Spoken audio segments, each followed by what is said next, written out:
কোরআনুল কারীমের যে ছোট্ট 10টি আয়াত মুখস্থ করতে পারলে আল্লাহ রব্বুল আলামিন আপনাকে দাজ্জালের ফিতনা থেকে হেফাজত করবেন, দাজ্জালের ভয়াবহতা থেকে আপনি মুক্তি পাবেন। দেখুন, আখিরি জামানায় নবী করিম সাল্লাল্লাহু আলাইহি সাল্লাম বলেছেন দাজ্জালের ফিতনা হবে সবচাইতে বড় কঠিন ফিতনা, যেই ফিতনা থেকে কেউ বাঁচতে পারবে না। এই ফিতনাটি হবে অত্যন্ত ভয়াবহ ফিতনা, যে একবার দাজ্জালের ফিতনায় পড়ে যাবে তার ঈমান তো রাখতে পারবেই না, বরং সে কাফের হয়ে যাবে। দাজ্জাল হলো আখিরি জামানার সবচাইতে বড় ভয়াবহ ফিতনা। আখিরি জামানায় যদি সবচাইতে বড় কোনো বিপদ থাকে, সেই বিপদটি হলো দাজ্জালের ফিতনা। এই দাজ্জালের ব্যাপারে নবী করিম সাল্লাল্লাহু আলাইহি সাল্লাম বলেছেন, দাজ্জালুনা কাজ্জাবুনা, দাজ্জাল হলো মিথ্যাবাদী। সে আখিরি জামানায় বের হয়ে মানুষদেরকে সে নিজেই খোদাই দাবি করবে, খোদাই দাবি করে মানুষদেরকে বিভ্রান্ত করে মানুষদেরকে জাহান্নামের দিকে নিয়ে যাবে। তাকে আল্লাহ পাক এমন ক্ষমতা দিবেন, সে এক হাতে জান্নাত আরেক হাতে জাহান্নাম নিয়ে ঘুরবেন। মানুষদেরকে বলবেন, আমিই হলাম খোদা, তোমরা আমাকে বিশ্বাস করো, যদি না করো তাহলে জাহান্নামে ফেলে দেব, যদি বিশ্বাস করো তাহলে জান্নাতে দেব। কিন্তু তার সবগুলোই হবে মিথ্যা, সবগুলোই বানোয়াট, এগুলোতে কেউ কোনো শান্তি পাবে না।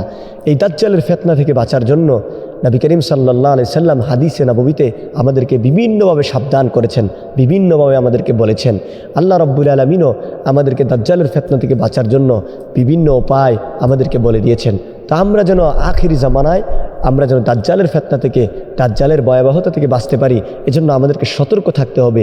আমাদেরকে এইগুলো থেকে বেঁচে থাকার জন্য আমাদেরকে পথ ও পাথেয় বের করতে হবে। তো আমি আপনাদের সামনে যেই পটটুকুন বলতে চাই সেটি হলো, নবী করিম সাল্লাল্লাহু আলাইহি সাল্লাম বলেছেন যে কেউ যদি দাজ্জালের ফিতনা থেকে বাঁচতে চায় তাহলে সে যেন কোরআনুল কারীমের ছোট্ট 10টি আয়াত যদি কেউ মুখস্থ করে রাখতে পারে, তাহলে দাজ্জালের ফিতনা তাকে কখনোই আচ্ছাদিত করতে পারবে না, দাজ্জালের ফিতনা তাকে কখনোই ধরতে পারবে না।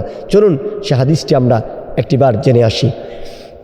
আন আবি দারদা রাদিয়াল্লাহু তাআলা আনহু, হযরত আবু দারদা রাদিয়াল্লাহু তাআলা আনহু থেকে বর্ণিত, আন্না রাসূলুল্লাহ সাল্লাল্লাহু আলাইহি সাল্লাম, নবী করিম সাল্লাল্লাহু আলাইহি সাল্লাম বলেন, ক্বালা মান হাফিজা, নবী করিম সাল্লাল্লাহু আলাইহি সাল্লাম বলেন, মান হাফিজা আশরা আয়াতিন মিন আউয়ালি সূরাতিল কাহফ, যে ব্যক্তি সূরাতুল কাহফের প্রথম 10টি আয়াত মুখস্থ করবে, যে ব্যক্তি, আমি আবারও রিপিট করছি, যে ব্যক্তি সূরাতুল কাহফের প্রথম 10টি আয়াত মুখস্থ করবে, নবী করিম সাল্লাল্লাহু আলাইহি ওয়াসাল্লাম বলেন, উসিফা মিনাদ দাজ্জাল, তাকে দাজ্জালের ফিতনা থেকে, দাজ্জালের ভয়াবহতা থেকে তাকে রক্ষা করা হবে, তাকে হেফাজত করা হবে।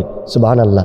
তাহলে আমরা আবার রিপিট করছি, যে ব্যক্তি সূরাতুল কাহফের প্রথম 10টি আয়াত মুখস্থ করবে, ছোট্ট এই 10টি আয়াত যে মুখস্থ করবে, তাকে দাজ্জালের ফিতনা থেকে হেফাজত করা হবে। নবী করিম সাল্লাল্লাহু আলাইহি সাল্লাম বলেন দাজ্জালের ফিতনা থেকে হেফাজত করা হবে।